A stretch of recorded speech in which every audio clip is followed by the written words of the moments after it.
Hola, nos reencontramos para proseguir con la clase teórica número 8, donde habíamos profundizado tubo digestivo. Ahora vamos a continuar con intestino delgado e intestino grueso. El intestino delgado, las funciones generales es la digestión de alimentos y la absorción de los productos o metabolitos resultantes del proceso digestivo. Además, para favorecer la digestión y en particular la absorción, se requiere un aumento de la superficie absortiva. Vamos a ver durante la clase teórica cuáles son las estructuras que favorecen el aumento de la superficie de absorción para lograr un proceso de absorción más eficaz. El intestino delgado se divide en tres segmentos: el duodeno, el yeyuno y el ilion.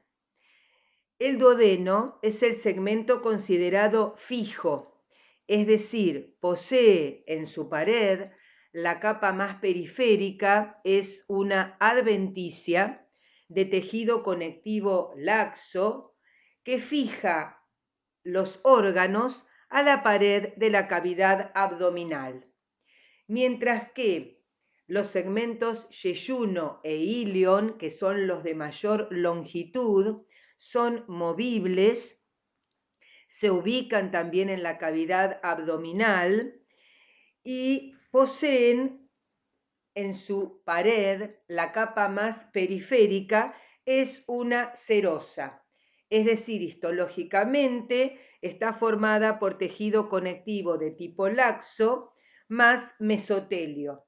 Recordemos que el mesotelio es un epitelio simple plano. La serosa es la equivalente al peritoneo visceral considerado por los anatomistas. En realidad, las porciones fijas de los órganos huecos del tubo digestivo, o sea, los que tienen adventicia, son, repasemos, las porciones torácica del esófago, la cervical y la torácica propiamente dicha, la cara posterior del duodeno, la cara posterior del colon ascendente y descendente, el recto y el conducto anal.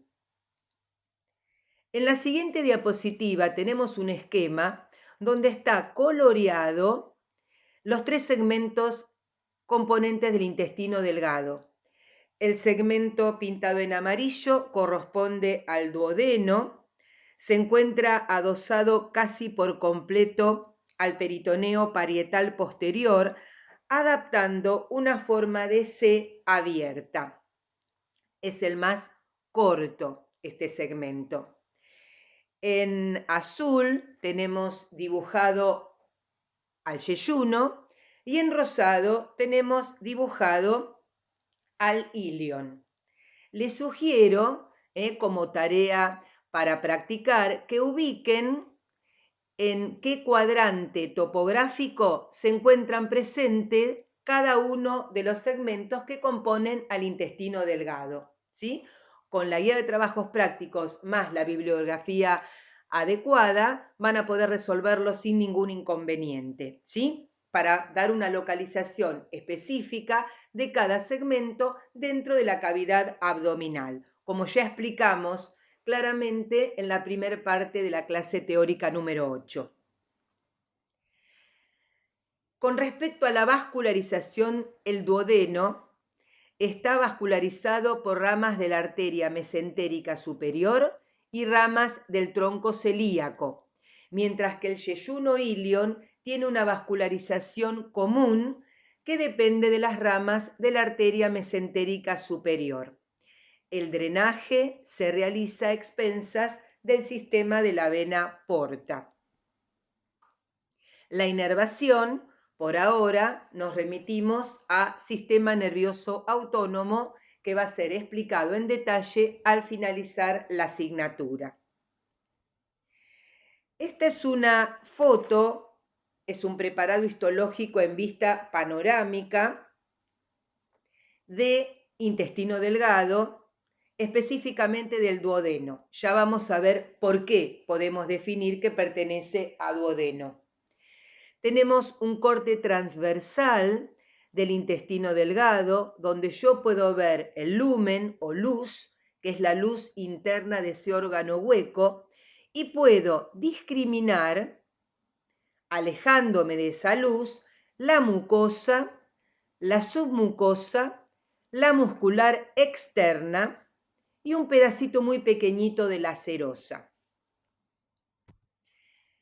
Si tenemos en cuenta que la mucosa está constituida por la lámina epitelial, que en el caso de intestino delgado es un epitelio cilíndrico simple con algunas particularidades que vamos a explicar en un ratito, que favorecen el proceso de absorción de los metabolitos y nutrientes necesarios para nuestro organismo. Además, forma parte de la mucosa la lámina propia o corion, constituida por tejido conectivo de tipo laxo, y sella esa mucosa la muscular de la mucosa, constituida por tejido muscular de tipo liso. La lámina propia del duodeno tiene evaginaciones digitiformes, conocidas como vellosidades, que se proyectan hacia la luz interna del órgano hueco. Esas vellosidades, que se ven claramente definidas, son saliencias, ¿sí?, de la mucosa intestinal, cuyo epitelio de revestimiento es de tipo cilíndrico simple, y las células que lo forman, esas células cilíndricas, se denominan células absortivas superficiales o enterocitos. Es decir, los enterocitos son sinónimos de las células absortivas superficiales y son sinónimos de las células epiteliales cilíndricas que tapizan la luz de ese órgano en esa vellosidad intestinal. Además, cada una de esas células absortivas superficiales, para poder realizar el proceso de absorción, va a tener una especialización de membrana apical muy desarrollada, que son las microvellosidades. Las microvellosidades, ¿sí?, que vamos a hablar en detalle más adelante, no se resuelven con el microscopio óptico de campo claro. Necesito usar microscopía electrónica, ¿sí? Pero forman la denominada chapa estriada, término específico de la microscopía óptica. Es decir, el epitelio simple cilíndrico del intestino delgado, específicamente del duodeno, está tapizado por células absortivas cilíndricas superficiales con chapa estriada. Y además forma parte, intercaladas con esas células absortivas superficiales, encuentro células caliciformes. Las células caliciformes son las que le van a secretar mucina, cuyo precursor es el mucinógeno, y se van a encargar de lubricar la superficie luminal. El tejido conectivo de la lámina propia es de tipo laxo y se encuentra formando el interior de cada una de las vellosidades intestinales. En ese tejido conectivo laxo, además de abundar vasos sanguíneos y todas las células que conocemos del tejido conectivo, fibroblastos, plasmocitos, macrófagos, mastocitos, ¿sí? Por eso tengo gran número de núcleos, ¿sí?, gran proporción de células. Además, en esa lámina propia existen los denominados vasos quilíferos, que se reconocen por su gran tamaño y la ausencia de glóbulos rojos. En general, esos vasos quilíferos están colapsados.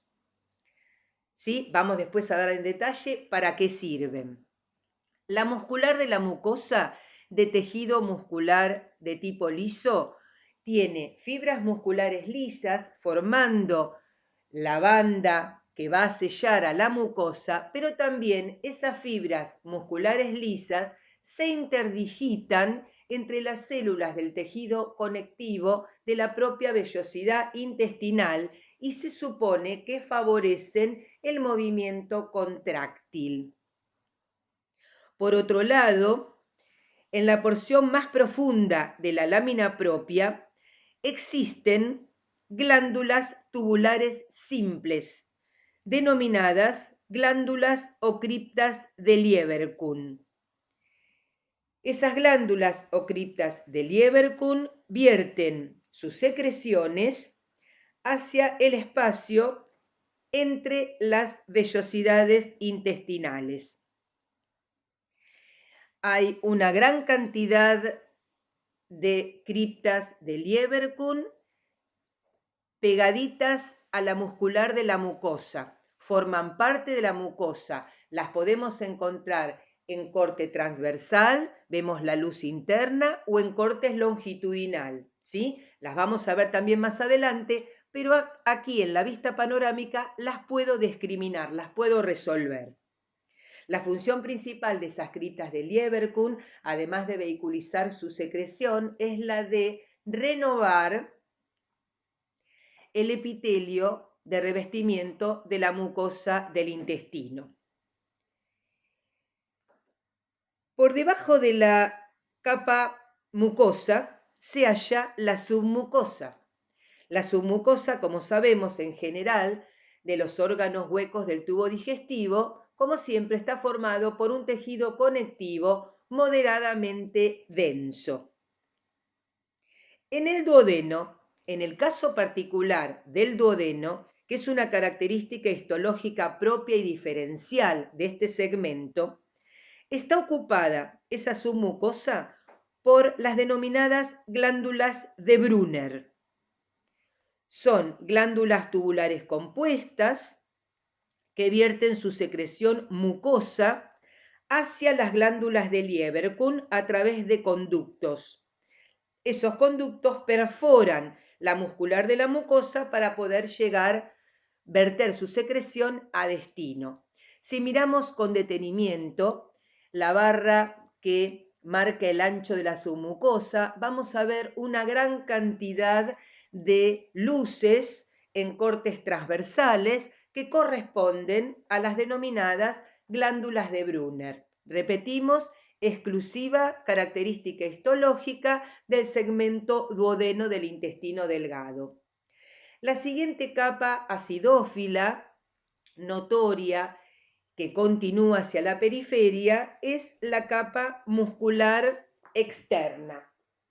La capa muscular externa del intestino delgado está compuesta por una capa interna de células musculares lisas de disposición circular y una capa externa más periférica con fibras musculares lisas en sentido longitudinal.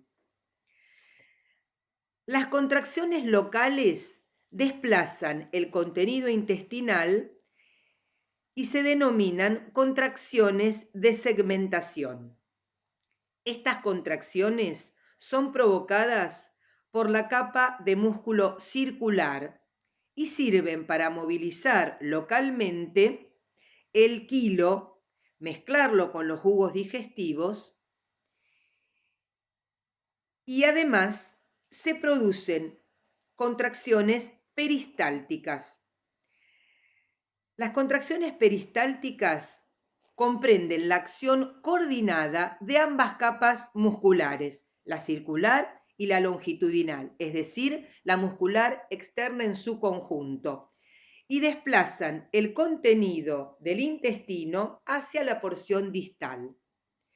Por último, sella la pared del intestino, específicamente la capa serosa o adventicia, según qué segmento esté evaluando del preparado histológico. En la siguiente diapositiva vamos a enumerar cuáles son las estructuras que favorecen el aumento de la superficie de absorción. Macroscópicamente, o sea, a simple vista, podemos identificar a los pliegues circulares, también denominados válvulas conniventes o válvulas de Kerckrin. Las vellosidades intestinales es otra de las estructuras que yo puedo identificar al microscopio óptico de campo claro, que también favorecen el aumento de la superficie de absorción. Las microvellosidades, que solamente puedo discriminar con microscopía electrónica, y el glucocálix, que también puede identificarse con microscopía electrónica. Los pliegues circulares o válvulas conniventes o válvulas de Kerckrin, tenemos la figura de un preparado histológico tenido con hematoxilina eosina del lado derecho. Son repliegues transversales de la mucosa junto con la submucosa que se proyectan hacia la luz interna del intestino. Son muy abundantes en duodeno y al comienzo del yeyuno. Las vellosidades intestinales son proyecciones o evaginaciones digitiformes. Digitiformes quiere decir en forma de dedo, ¿sí? De la mucosa exclusivamente. Del lado derecho tenemos la figura de una vellosidad intestinal en corte longitudinal como una evaginación o proyección hacia la luz interna del intestino. Fíjense que podemos también discriminar el epitelio cilíndrico simple con células caliciformes de revestimiento y por dentro del cuerpo de la vellosidad el tejido conectivo laxo que forma el corion o lámina propia, algunas fibras musculares lisas que provienen de la muscular de la mucosa y un orificio, agujero en el medio, que corresponde al vaso linfático denominado quilífero, que en un buen preparado, ¿sí?, con una buena resolución, podemos identificarlo. Las microvellosidades que se pueden resolver con microscopía electrónica, la foto que ponemos, ¿sí?, son muchísimas microvellosidades alineadas, paralelas, largas, donde se ven superficialmente en forma tridimensional. Esa foto corresponde a microscopía electrónica de barrido o scanning. Las microvellosidades son especializaciones apicales de la membrana apical de las células absortivas intestinales que forman el epitelio cilíndrico simple, también denominadas enterocitos. Al microscopio óptico, si al preparado histológico le adiciono hematoxilina eosina y le agrego azul alciano, el azul alciano se deposita formando una línea azulada turquesa denominada chapa estriada. Es decir, la chapa estriada, esa terminología que se usa en microscopía óptica de campo claro, equivale en microscopía electrónica, ¿sí?, a la gran cantidad de microvellosidades. El glucocálix, ¿sí? Que es el cuarto componente que va a favorecer el aumento de la superficie de absorción, forma una cubierta sobre esas microvellosidades en la punta de las mismas, constituida por glucoproteínas, por glucolípidos, por ácido hialurónico y además posee enzimas específicas, ejemplo, disacaridasas, dipeptidasas, enzimas que van a ser capaces de degradar azúcares, de degradar proteínas para su posterior metabolización e inclusión dentro de la propia célula absortiva intestinal. Es decir, contribuyen al proceso digestivo. Al completarse la degradación de hidratos de carbono o de proteínas, los hidratos de carbono se degradan en glucosa, galactosa, fructosa, que son monosacáridos, las proteínas se degradan en aminoácidos, de manera tal que pueden ser absorbidos sencillamente a través de las células absortivas a expensas de transportadores específicos. Luego atraviesan la membrana celular basal de la propia célula absortiva para dirigirse hacia los capilares subyacentes de la circulación portal, cuyo destino final va a ser el hígado. Vamos a ver ahora mayor aumento, ¿sí? En un preparado histológico con hematoxilina eosina, varios pliegues circulares, también denominados válvulas conniventes o pliegues o válvulas de Kerckrin. Son estructuras presentes abundantes en duodeno y en yeyuno. Son saliencias que comprometen dos capas, la mucosa y la submucosa. Si miramos en detalle el pliegue circular amplificado del lado derecho, va a estar marcada la capa submucosa que acompaña esa proyección, ¿sí?, de la mucosa, que está formada por las vellosidades, por su lámina propia y por la muscular de la mucosa, saliendo hacia la luz interna del órgano hueco, ya sea el duodeno, ya sea el yeyuno. En la próxima diapositiva tenemos dos preparados histológicos con un aumento importante, 400 por. Del lado izquierdo, la preparación se sometió a una fijación histológica convencional y los colorantes utilizados son hematoxilina eosina y azul alciano. Mientras que del lado derecho, la coloración, además de tener hematoxilina y eosina, se le practicó la técnica de PAS, ácido periódico más Schiff. Exclusiva, específica y selectiva, esta técnica histoquímica para demostrar presencia de hidratos de carbono de alto peso molecular. Del lado derecho, la figura nos muestra parte de dos vellosidades intestinales paralelas, separadas por la luz interna del órgano hueco, donde puedo diferenciar, puedo resolver el epitelio de revestimiento de la lámina epitelial de la mucosa, formado por las células absortivas cilíndricas o enterocitos, y cada tanto veo en positivo la glucoproteína alcian blue positivo que secreta la célula caliciforme, ¿sí?, que va a producir mucina.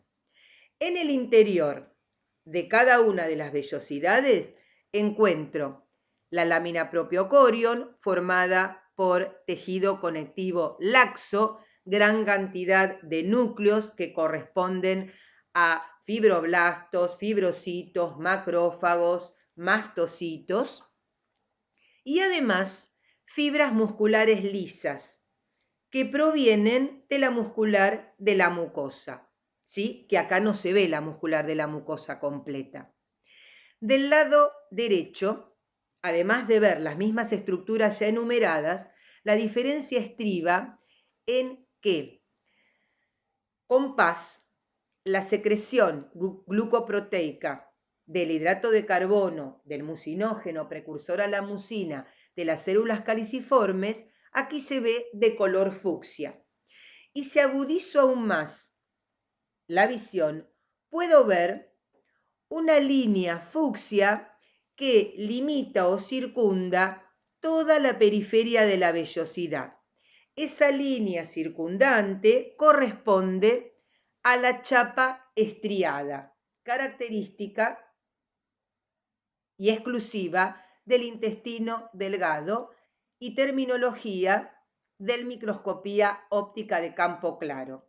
Si volvemos a la foto del lado izquierdo y agudizo también, voy a ver una línea turquesa, circundante y periférica que también corresponde a la chapa estriada.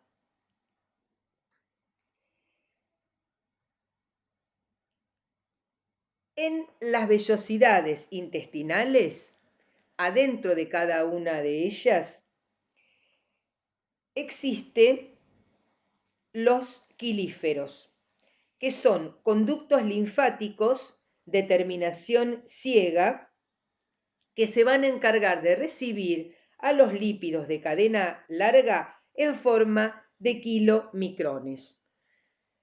En futuras asignaturas van a estudiar en detalle toda la parte fisiológica. Acá explicamos la histología, es decir, la morfología de las estructuras presentes y un funcionamiento mínimo y básico de para qué sirven. ¿Se entiende? Vamos ahora a enumerar a todas las células presentes en la mucosa del intestino delgado en su lámina epitelial. Están presentes los enterocitos, que dijimos que eran las células cilíndricas o células absortivas superficiales. Encontramos también células caliciformes, encontramos células de Paneth, encontramos células M, que son unas células particulares que forman el tejido linfático asociado a la mucosa, abreviado con la sigla MALT, células enteroendocrinas y células de reserva, células indiferenciadas que van a tener la capacidad de regenerar o de desdiferenciarse en cualquiera de los tipos celulares enumerados anteriormente. Las células de reserva, también denominadas células madre o stem cells, son pluripotenciales porque tienen esa función o esa capacidad de desdiferenciarse en el tipo celular que haga falta cuando haya que renovar cualquier otra célula de la lámina epitelial de la mucosa del intestino delgado. Los enterocitos tienen como función principal realizar la absorción. Por ello es que tienen en su membrana apical esa chapa estriada formada por microvellosidades que van a favorecer el proceso de absorción, además de aumentar la superficie de absorción. Las células caliciformes, que son las que van a secretar el moco, cuyo componente principal es la mucina, cuyo precursor es el mucinógeno, y que se van a encargar de lubricar a ese epitelio de la mucosa intestinal. Las células de Paneth son unas células que tienen acción bactericida y bacteriostática, defienden, ¿sí?, a la flora microbiana. Se encuentran las células de Paneth en general en la base de las glándulas de Lieberkühn, dentro de la mucosa del intestino delgado, y sintetizan enzimas con acción bactericida. La principal es la lisozima, pero también otros agentes como la defensina y el factor de necrosis tumoral alfa. Las células M las vamos a ver en un ratito en particular. Ya dijimos que son células, son enterocitos diferenciados que van a cumplir con una función de defensa también por formar parte del tejido linfático asociado a la mucosa. Y las células enteroendocrinas, que son células que van a sintetizar básicamente hormonas en un órgano hueco del aparato digestivo como es el intestino delgado.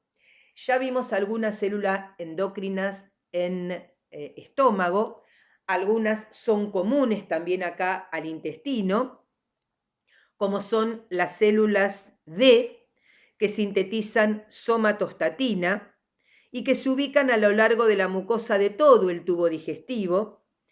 Tenemos también la célula K, que se va a encargar de sintetizar el péptido inhibidor gástrico, las células MO, que se encargan de sintetizar motilina. La motilina favorece los movimientos peristálticos intestinales. Tenemos las células I, que sintetizan colicistoquinina. Tenemos las células N, dentro de todo este gran paquete de células enteroendocrinas que sintetizan neurotensinas. Las neurotensinas son hormonas que ejercen su función, son hormonas parácrinas, es decir, van a actuar en las células vecinas. Tenemos también presencia de células L que producen enteroglucagón. ¿Sí? El enteroglucagón son péptidos similares al glucagón, cuya sigla actualizada se denomina GLP, y que abundan estas células N, L, que producen enteroglucagón a nivel del ilion y a nivel del colon, que es un segmento del intestino grueso. Vamos ahora a hablar en particular, ¿sí?, de algunas de estas células que forman parte de la lámina epitelial del epitelio de revestimiento de la mucosa intestinal. Las células absortivas superficiales o cilíndricas o enterocitos, tenemos acá un esquema del lado izquierdo y la microscopía electrónica de transmisión del lado derecho. Los enterocitos son células absortivas que van a servir para el transporte de sustancias desde la luz del intestino hacia el sistema circulatorio. Para ello va a necesitar metabolizar, degradar, tanto sea lípidos, proteínas o hidrato de carbono, incorporarlos, ¿sí?, formar nuevos componentes de manera tal que se puedan dirigir y liberarse tanto a circulación sanguínea como a circulación linfática. En el caso particular de los lípidos, ¿sí?, que es lo que tenemos del lado izquierdo, la figura activa de ese enterocito está realizando el clivaje, la incorporación de los lípidos, ¿sí?, y su destino final.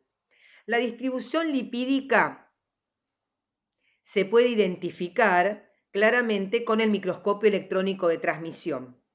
Los lípidos asociados con las vellosidades, con la denominada chapa estriada, nomenclatura de microscopía óptica de campo claro, son captados por la célula y se dirigen hacia el retículo endoplásmico liso, donde se van a degradar y se van a resintetizar para luego dirigirse hacia el aparato de Golgi, donde se van a obtener en general grasas neutras.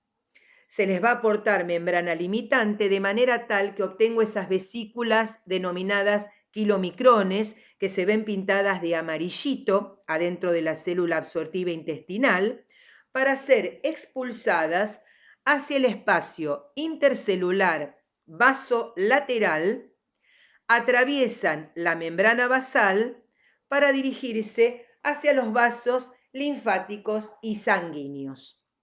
Estamos explicando un tipo de macromolécula que es la que está dibujada. ¿Sí? Las proteínas y los hidratos de carbono siguen secuencias similares a expensas de esta misma célula absortiva superficial. La próxima diapositiva nos muestra una microfotografía, microscopio electrónico de transmisión y el diagrama del lado derecho de una célula caliciforme.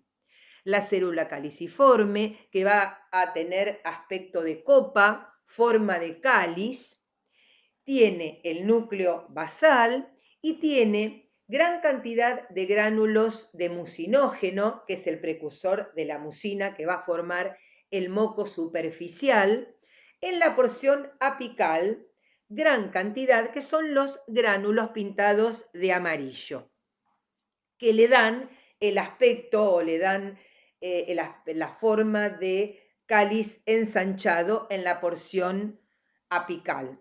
Las células caliciformes, en un preparado histológico teñido con hematoxilina eosina solamente, esta secreción glucoproteica de mucinógeno se ve incolora, ¿sí? No se colorea. Sin embargo, cuando yo al preparado histológico le agrego alzuralciano, ¿sí? El alzuralciano colorea de positivo y esta misma secreción de gránulos de mucinógeno se ve de color turquesa intenso. Las células de Paneth, ¿sí? Que están ubicadas predominantemente en la glándula o cripta de Lieberkühn, dentro de la mucosa del intestino. Se encuentran a lo largo de todo el intestino delgado, pero no aparecen en el intestino grueso, al menos en el humano. Si miramos en detalle del lado izquierdo, tengo un preparado histológico teñido con hematoxilina eosina. En la porción más baja de la foto tengo la banda de la muscular de la mucosa, ahí termina la mucosa del intestino delgado, ¿sí? E inmediatamente subyacente a ella tengo la presencia de las glándulas o criptas de Lieberkühn, ¿sí? Si miramos en detalle el recuadro superior, tengo amplificado un grupo de células que contienen granulaciones acidófilas en su porción apical, son las células de Paneth, las que contienen enzimas bactericidas. Se cree que ese puntillado rojizo que corresponde a los gránulos que contienen a las enzimas, el responsable de esa acidofilia apical se cree que es la presencia de proteínas, que son enzimas, que tienen arginina dentro de su composición molecular. En derredor de cada una de las glándulas o criptas de Lieberkühn, ¿sí? Tengo tejido conectivo laxo del corión o lámina propia de la mucosa intestinal. La próxima fotografía nos muestra dos esquemas y una fotografía de microscopía electrónica de transmisión de las células M.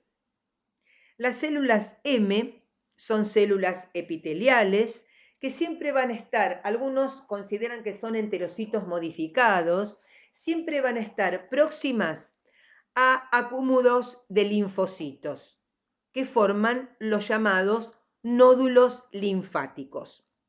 Estas células M, al microscopio electrónico de transmisión, podemos identificar que poseen micropliegues, de ahí viene su nombre, células M, en lugar de microvellosidades. Poseen gran desarrollo de micropliegues que le van a servir para captar por medio de endocitosis microorganismos, bacterias y poder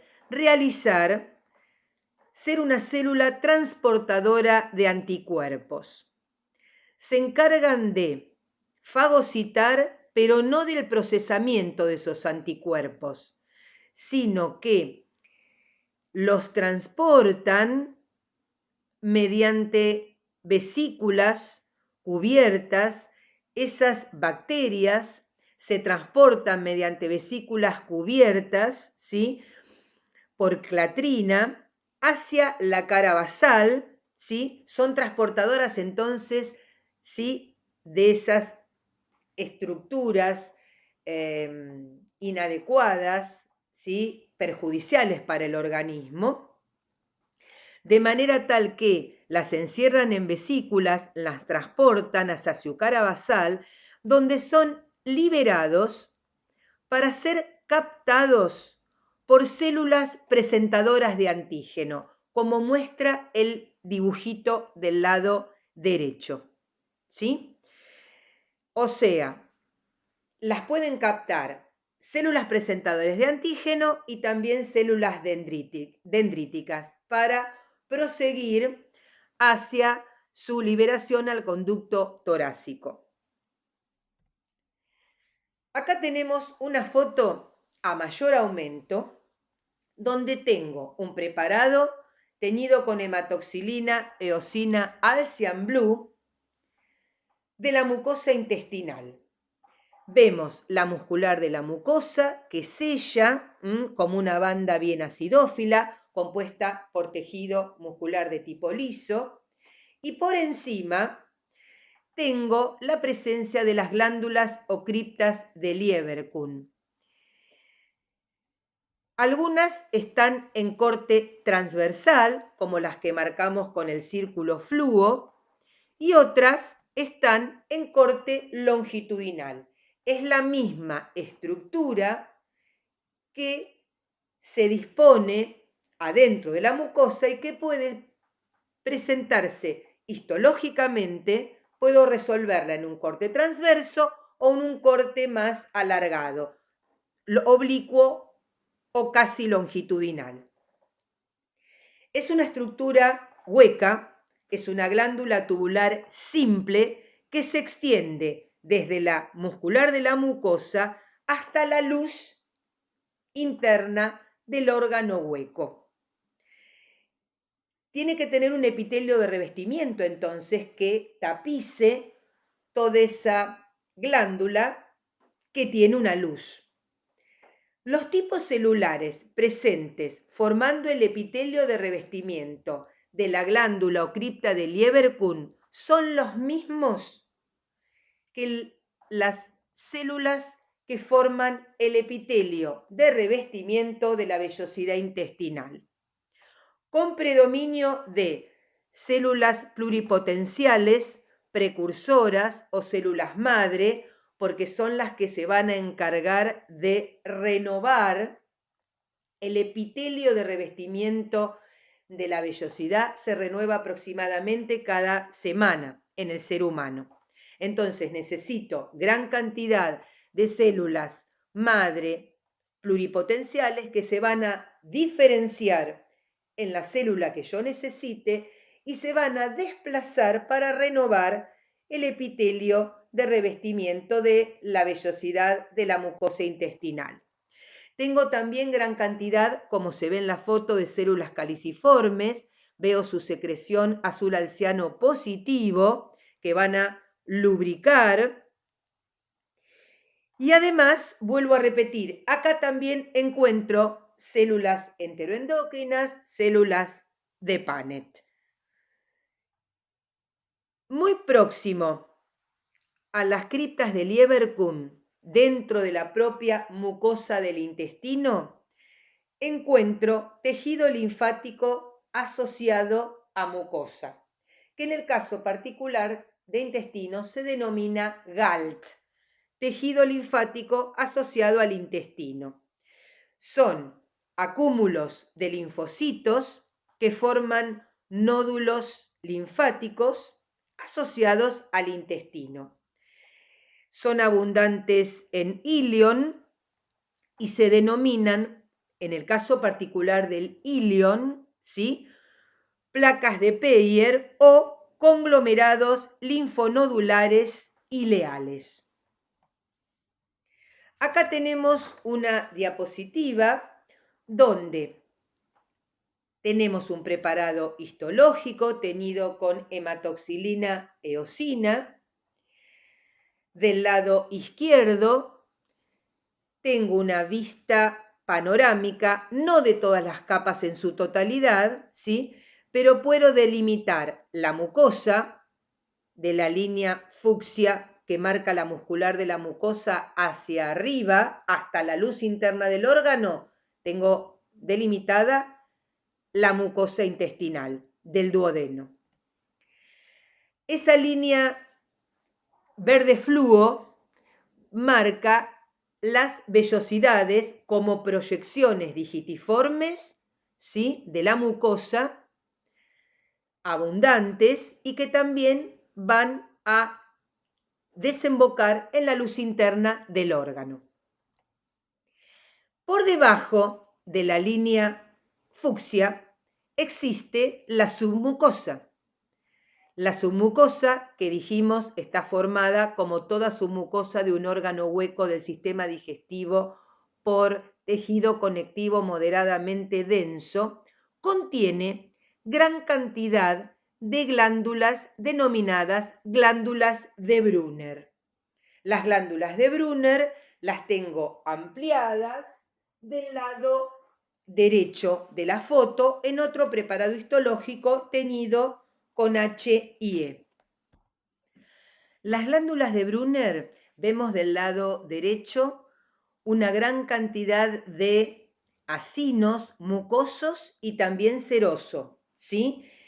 Se localizan entonces en la submucosa del duodeno, producen un líquido alcalino que contiene mucina, que amortigua el quimoácido, por eso son reguladoras del pH, y además las glándulas de Brunner sintetizan y secretan urogastrona, que es el factor de crecimiento epidérmico humano que va a actuar inhibiendo la secreción de clorhídrico por parte de las células parietales u oxínticas del estómago y también incrementa la restitución de las células epiteliales que revisten el tubo digestivo.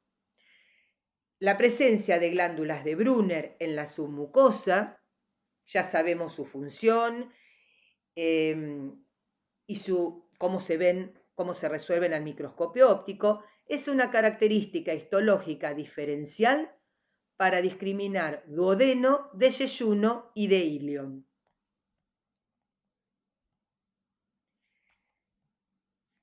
Vamos ahora a decir algunas características propias de yeyuno e ilion, ¿sí? Responden al mismo patrón de 4 capas concéntricas: mucosa, submucosa, muscular externa y serosa o adventicia, dependiendo del caso.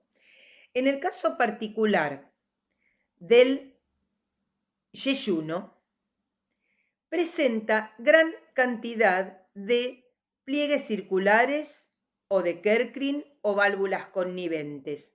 Se pueden resolver al microscopio óptico de campo claro y recordemos que son una proyección de submucosa y mucosa en su conjunto. Y además, en la mucosa posee gran cantidad de nódulos linfáticos. En el caso particular del ilion, que es la foto del lado izquierdo, encuentro gran cantidad de nódulos linfáticos mucho más voluminosos que están presentes en la mucosa y que se extienden también hacia la submucosa del ilion y que tienen el nombre particular de denominarse placas de Peyer y que favorecen la defensa inmunológica de nuestro organismo.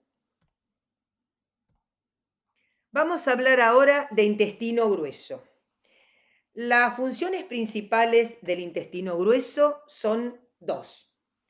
Se realiza reabsorción de agua y de electrolitos, ya que el 80% de la materia fecal eliminada está compuesta por agua, y además favorece la eliminación de los alimentos no digeridos y de los desechos en forma de heces o de materia fecal. El intestino grueso está compuesto por varios segmentos. Los vamos a enumerar. El ciego es el primer segmento que se encuentra conectado al ilion a través de la válvula ileocecal. A este nivel se encuentra implantado en el ciego el apéndice vermicular, que vamos a ver más adelante en la clase teórica. Ambos, tanto el ciego como el apéndice, son móviles y se encuentran ocupando la fosa ilíaca derecha. El colon se divide en porción ascendente, transverso, descendente y sigmoideo. Y luego completa el intestino grueso, el recto y el conducto anal con el orificio anal. En el intestino grueso, a simple vista, tenemos, además de su longitud y su diámetro, ¿sí?, que es diferente al intestino delgado, tenemos características histológicas macroscópicas, o sea, a nivel macroscópica, las puedo ver a simple vista, superficiales. No me hace falta usar ningún instrumento, ningún microscopio. Esas características macroscópicas superficiales se denominan tenias o bandeletas, son 3, y están formadas, esas tenias o bandeletas equivalen a la capa longitudinal externa de la muscular externa de histología. Abundan principalmente en el ciego y en el colon. Austras o abollonaduras, o también llamadas saculaciones, separadas por surcos transversales, son engrosamientos, como los vemos en la figura, ¿sí?, separadas por surcos transversales, se ven nítidamente en el colon transverso, y los apéndices epiploicos, también llamados apéndices omentales, que son pequeñas proyecciones repletas de tejido adiposo.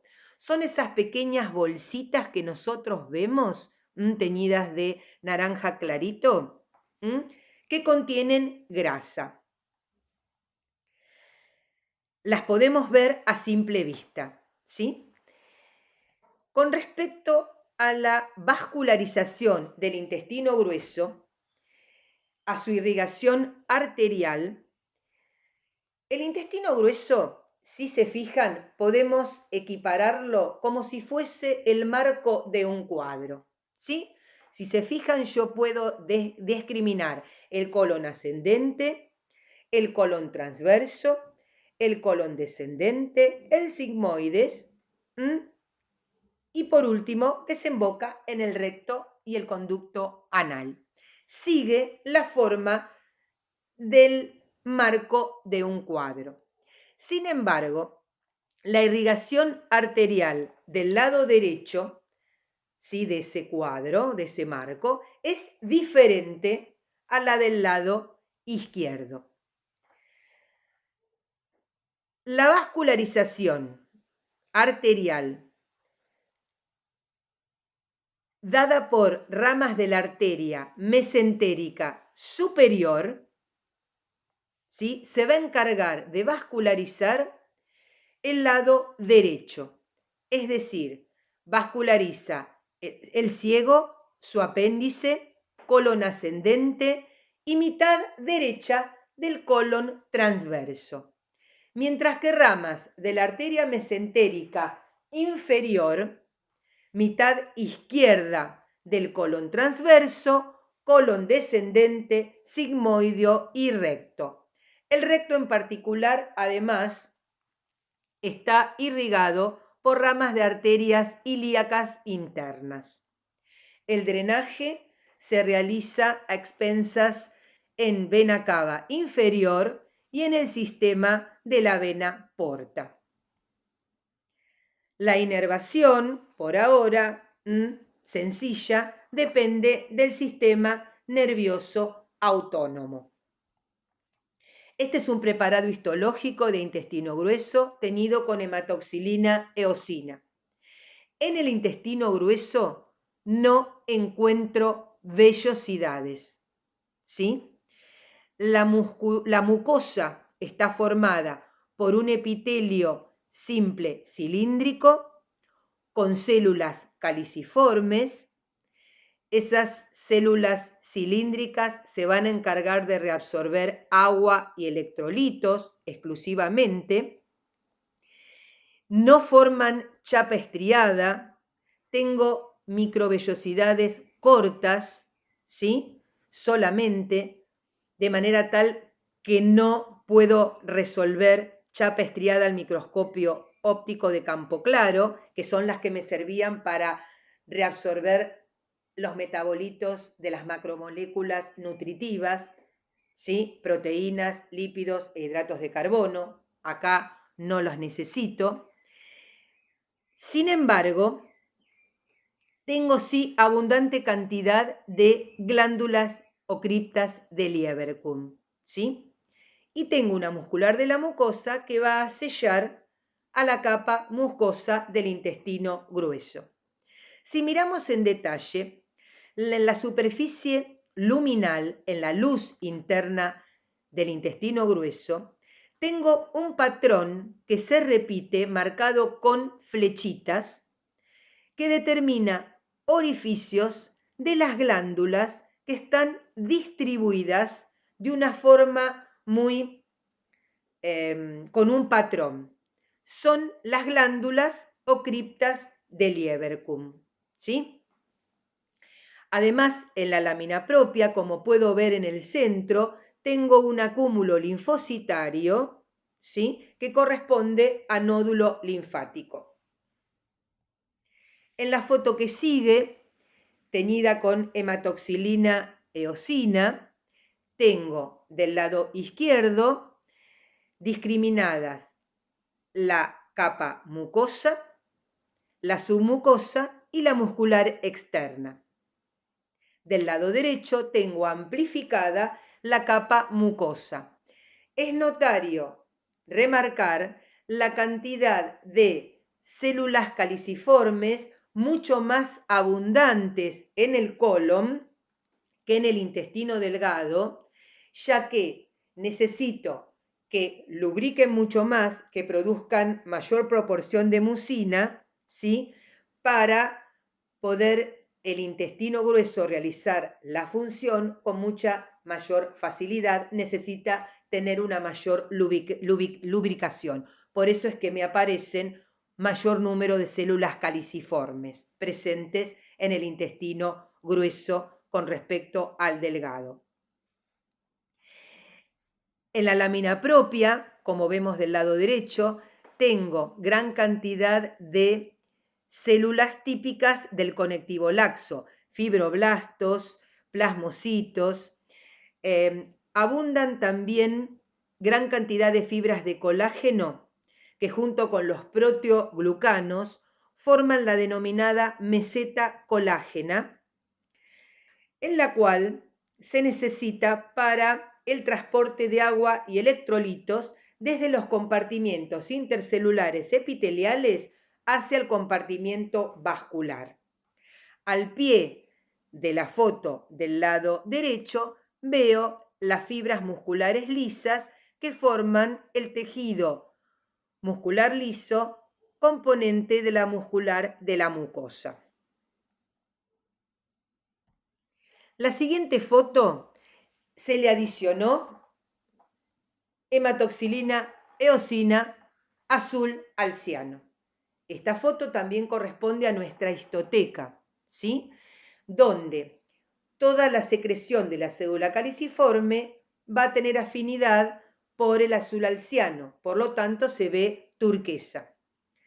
Gran cantidad de células caliciformes intercaladas con las células cilíndricas de la lámina epitelial del revestimiento de la mucosa colónica, que no forma vellosidades y que sí tiene gran cantidad de glándulas de Lieberkühn. Cabe recordar que todos los órganos huecos responden a un mismo patrón en su pared histológicamente: mucosa, submucosa, muscular externa, serosa o adventicia. Pero tienen particularidades histológicas que puedo ver y resolver al microscopio óptico, ¿sí?, que me sirven para justificar la elección de que estoy enfocando un órgano u otro. ¿Se entiende? La próxima foto corresponde a apéndice vermiforme. El apéndice vermiforme, del lado izquierdo está teñido con H y E, del lado derecho está teñido con un tricrómico.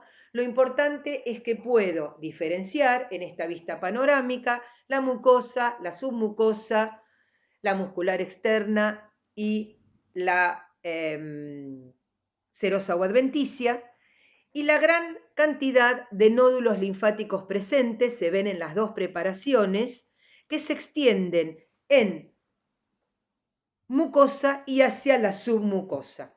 En realidad el apéndice vermiforme, su capa más periférica corresponde a la serosa, es decir, está formada por tejido conectivo más mesotelio. Y por último, ya vamos terminando, este es un esquema de unión ano-rectal y del lado derecho tenemos varios preparados histológicos de esa unión ano-rectal, donde vamos variando y vamos aumentando alguna de las zonas. Primero vamos a referirnos al esquema, ¿sí? El recto desemboca en el conducto anal. Son porciones terminales del intestino grueso. La superficie interna del recto tiene una mucosa con epitelio cilíndrico simple, con predominio de caliciformes y de glándulas de Lieberkühn y nódulos linfáticos, características histológicas que se extienden a lo largo de todo el intestino grueso. Sin embargo, en el conducto anal va a haber una transición. En la zona colorectal tengo el mismo epitelio que en el recto, o sea, epitelio simple cilíndrico. En la zona de transición anal, ¿sí?, el epitelio se va siendo estratificado y puede ser estratificado cilíndrico o cúbico. Mientras que en la zona escamosa, también llamada zona pavimentosa, que desemboca en la piel, voy a tener que tener necesariamente presente un epitelio idéntico al de la piel, ¿sí? En la zona escamosa tengo un epitelio estratificado plano, ¿sí?, sin queratinizar todavía. Mientras que en la piel, propiamente dicha, voy a tener el epitelio estratificado plano, queratinizado, que lo va a impermeabilizar y que va a servir como epitelio de protección, ya que está expuesto a zonas de rozamiento y de desgaste. Del lado derecho, en la porción superior, tengo todos los epitelios, ¿sí?, que acabamos de nombrar. Del lado derecho tengo el epitelio plano estratificado, que después va cambiando a epitelio cilíndrico simple. Mientras que abajo, en el recuadro de la izquierda, tengo ampliada la zona de transición. Tengo el epitelio simple cilíndrico con caliciformes, gran cantidad de glándulas, gran cantidad de linfocitos formando nódulos linfocitarios, mientras que en la porción de abajo, ¿sí?, basal, es la zona de transición anal y ese epitelio se transformó en estratificado cilíndrico o cúbico. Mientras que del recuadro derecho tengo la zona escamosa o pavimentosa en la porción superior, epitelio plano estratificado sin queratina, mientras que en la porción última, bien superior, veo la queratina, ¿sí? Quiere decir que la porción superior de esa foto va a ser epitelio plano estratificado con queratina y que corresponde ya a la piel perianal. Bueno, hasta acá llegamos con tubo digestivo. Nos volvemos a reencontrar la próxima clase por medio de audio-video para proseguir con las glándulas anexas, principalmente con hígado y páncreas. Gracias por su atención.